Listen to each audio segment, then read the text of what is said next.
Hey, what's up, guys? It's Marcus from Perspective Sports, and today we're going to predict the landing spots for the top 10 available free agents. We have multiple free agents that we left off the list, such as LeBron James, due to the fact that he's already said he's returning to Cleveland.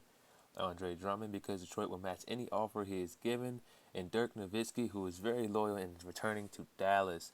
This free agency is going to be very exciting with the cap increasing tremendously, and which means more money will be thrown at players. But before we start, we have to explain what a restricted free agent is. A team with a restricted free agent has the right to match any offer sheet that player signs and bring them back to their team as long as they do it within 3 days. So without further ado, let's dive right into it. Number 10, Harrison Barnes. Harrison Barnes happens to be a restricted free agent. Barnes is in a bit of a complex situation too because it's hard to gauge how valuable he really is to the Golden State Warriors, simply because he is the fourth option in the Warriors offense. With that being said, Barnes can still be an effective player on any NBA team, and one team in particular rumored to make a serious push for Barnes is the Philadelphia 76ers, who I expect to offer the max contract, which would be 4 years and an estimated $95 million. With that being said, I don't see the Warriors matching that huge offer and letting Barnes walk. So Barnes will take his talents to Philly to join other young players such as Ben Simmons, the first overall pick, Jahlil Okafor, among other players. Number 9, Al Horford. Al Horford is looking for a team that can win, he could be a big part of, as well as to get a sizable payday. There are several teams that fit that bill, such as the Boston Celtics, Miami Heat, as well as his current team in the Atlanta Hawks. But one team that stands out is the Boston Celtics, who really need a rim protector and a starting caliber center in general. The Celtics have a ton of assets, including draft picks, cap space, and valuable young players they can use in many ways to build a championship contender with Horford on the team. With that being said, I think Celtics GM Danny Ainge can sell Horford on a vision and get him to sign with the Celtics, but not for the max contract that he desires. I believe Horford signs with Boston for a deal worth about $62 million over 3 years. Number 8, Nicolas Batum. Nicolas Batum is an underrated free agent. He's still young and very productive on the court. Last season, he put up 15 points per game, 6 rebounds, and 6 assists with the Charlotte Hornets. Batum can be a very valuable piece on a contending team, which leads me to believe he will sign with the two-time defending Western Conference champion Golden State Warriors. This is a smart move on both sides, with Barnes getting a huge payday from the Sixers, which leaves the Warriors with a hole at the small forward position. Batum is a great answer for the Warriors because they don't lose much in the signing. They still get a shooter, which fits their system perfectly, and he may just be a better overall player than Barnes due to his ability to rebound and get his teammates involved for a cheaper price. Batum also wins because he gets a solid payday and will be playing for a way better team and have an opportunity to win the NBA Finals. I believe the deal will be worth $54 million over 4 years.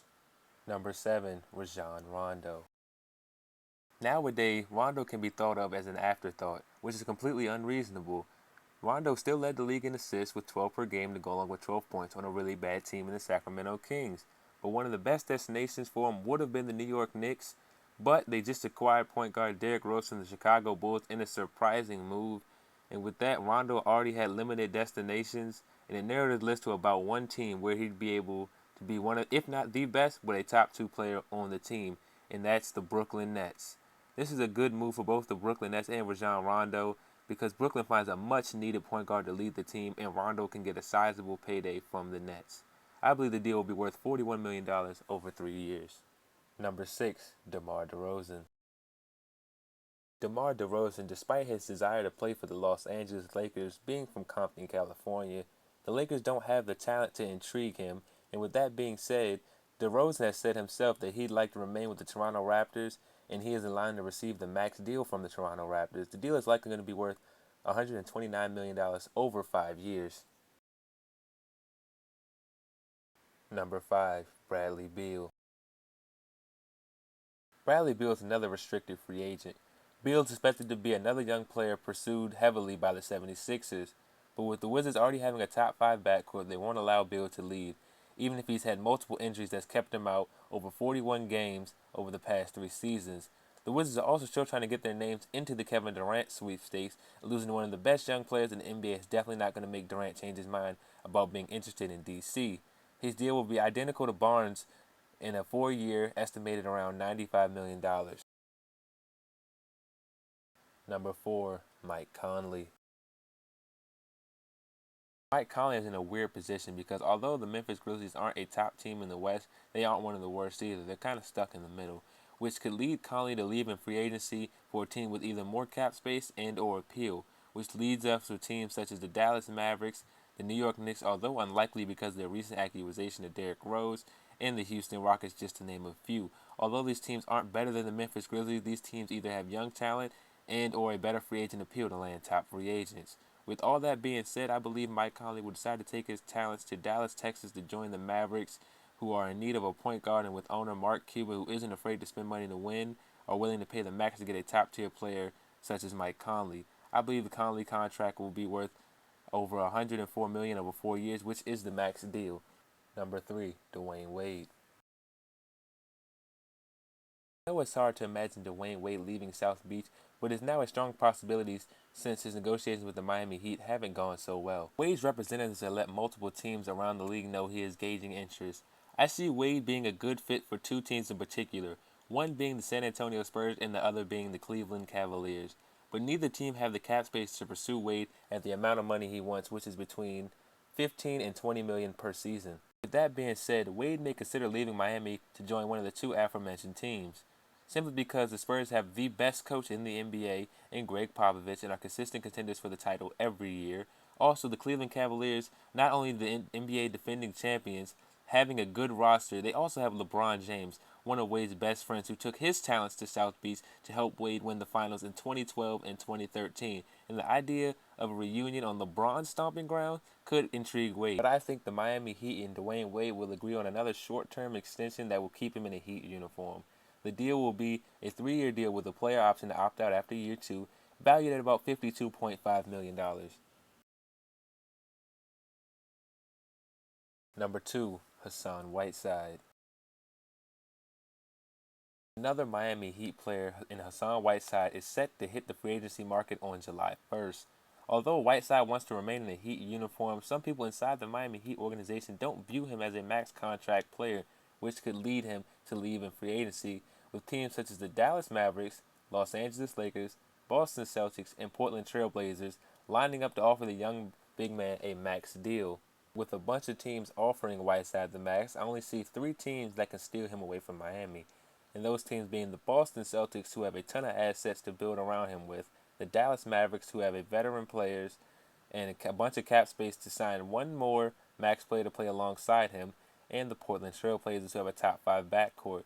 These 3 teams are real threats to steal him away. And with all that being said, I think Whiteside decides to take his talents to another non-income tax state, which he said is really important to him, to join the Dallas Mavericks, who have enough cap space left over from the Conley deal to sign him. The deal will be worth about $86.2 million over 4 seasons. Honorable mentions: Dwight Howard. Dwight Howard used to be considered the best center in the game while with the Orlando Magic, but with 2 failed stints with the Los Angeles Lakers and the Houston Rockets back-to-back, left Dwight begging for one more chance to prove he can still dominate the NBA. With that being said, I believe Howard will be eager to prove he can still dominate the game and will land in his hometown of Atlanta, Georgia, with the Hawks as a replacement for Al Horford.